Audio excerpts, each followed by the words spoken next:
Hello and welcome. On this video I'm going to do the 1,500 mile plus review on the Carrera Vengeance 2.0 e-spec bike. So let's have a look around the bike first of all for mainly rust. So as you can see here on the front forks, there is quite a bit of rust.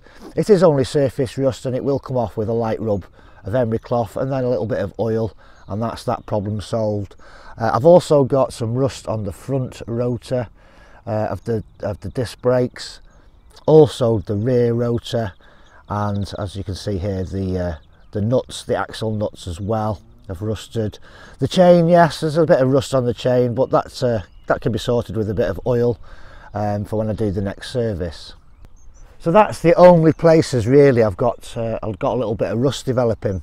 It does get left outside, so a bit of rust, yeah, I expect a bit of rust. Usually on the headstock you usually get it around the bolts, but there's no evidence of any rust there. So one of the burning questions is, and I get this asked a lot on the channel, what's the range like? How far can I expect to get on the battery? Now I can only go from my personal experience with the bike. There's a lot of factors that come into play here. It's, you know, the weight of the rider. If you're a heavy person, it's going to use more battery. The terrain you're in, the direction of the wind, the weather conditions, they all play a part. So there's no simple answer to that question.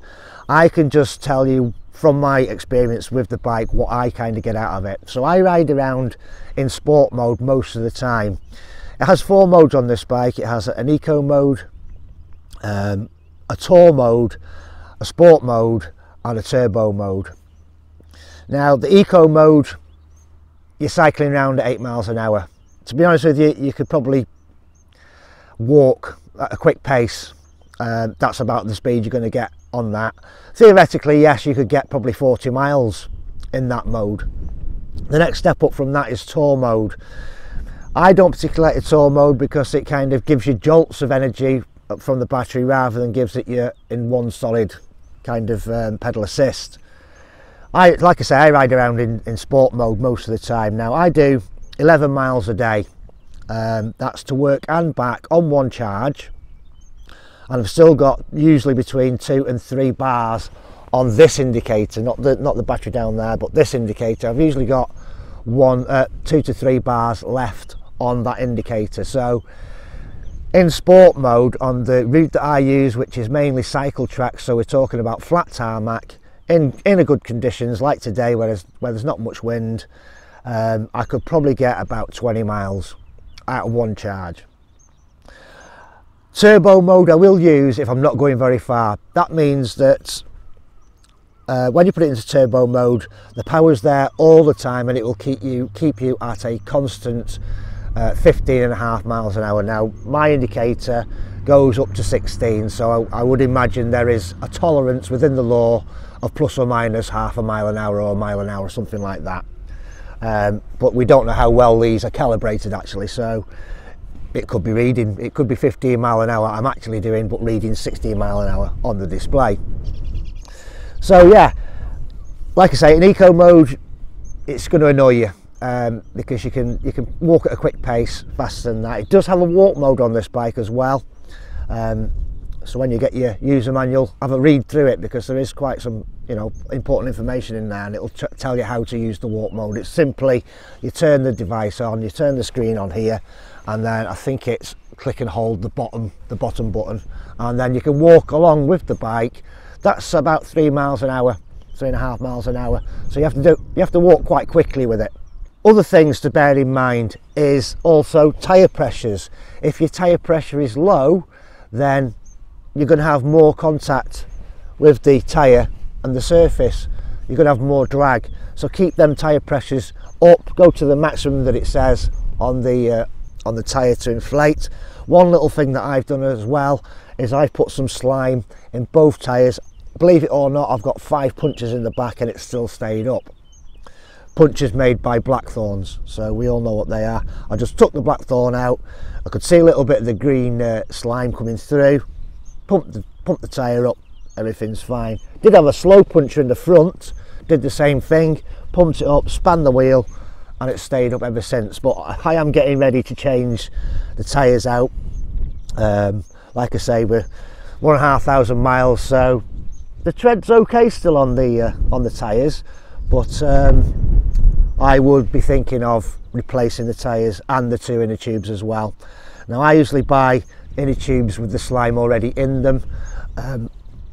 When I first got the bike, they're the standard inner tubes that came with the bike, so I had to put my own slime in, and there's a particular way you do that on these type of valves. You have to actually break the valve to put the slime in. It won't go in with the valve in. Anyway, I'm waffling. That's something else for another video maybe. So I'm just going to slide a clip in now of me and my friend cycling along a cycle track, and as you can see, he's on an e-bike as well. Not as good as this e-bike. He's on an e-bike as well. He's caught me up, and we are licking along at quite a nice pace.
So some accessories you can get for your bike, just moving along, is your light systems. Now there's lights to be seen, so other road users can see you, and there's lights to see with. Now my light to see with obviously is my main light. This is the Cat-Eye AMPP 400.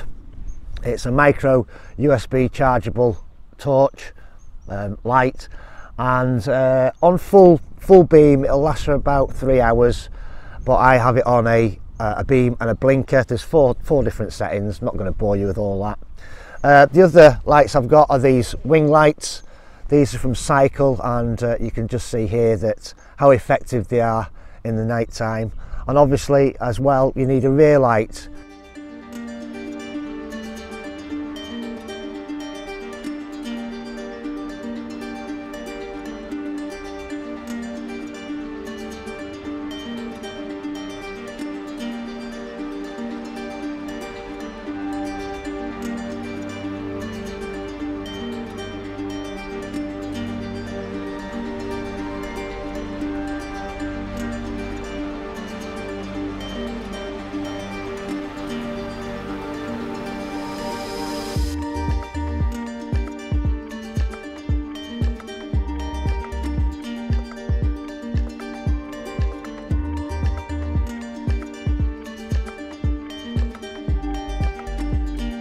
So I hope you've enjoyed the review of the E-Spec bike. If you're not already subscribed to the channel, please do consider subscribing, give me a thumbs up, leave some comments on this video, and I'll see you all on the next one. Thanks for watching.